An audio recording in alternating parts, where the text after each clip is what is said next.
Il était une fois, dans un petit village niché entre des montagnes majestueuses, un homme nommé Samuel. Samuel était un artisan humble, connu pour son talent à créer de magnifiques sculptures en bois.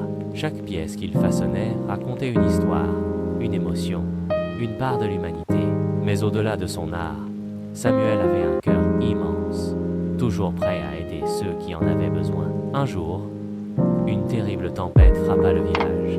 Les vents violents et les pluies torrentielles détruisirent des maisons et laissèrent de nombreuses familles sans abri. Samuel, voyant la détresse de ses voisins, décida d'agir.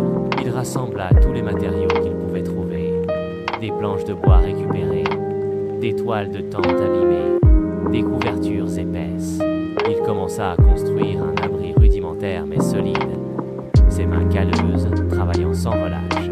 Le vent hurlait autour de lui, la pluie fouettait son visage, mais Samuel ne faiblissait pas. Son but était clair, protéger ses voisins. Les jours passèrent, et peu à peu, d'autres villageois, inspirés par l'exemple de Samuel, se joignirent à lui.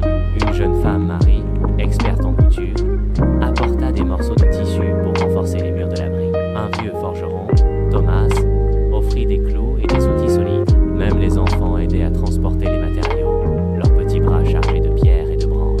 Chacun apportait ses compétences, ses forces, son cœur. Ensemble, ils créèrent un refuge où chacun pouvait se sentir en sécurité et soutenu. Au fur et à mesure que le refuge prenait forme, Samuel sculptait une grande croix en bois au centre de l'abri. Il ne la sculpta pas comme un symbole religieux imposé, mais comme un symbole d'espoir et d'unité. Un rappel que, même dans les moments les plus sombres, la communauté et la solidarité peuvent triompher.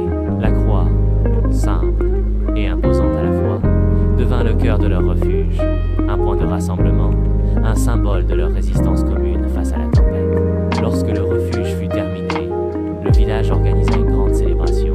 Chrétiens et non-chrétiens se rassemblèrent autour de la croix, partageant des repas chauds et des histoires de courage.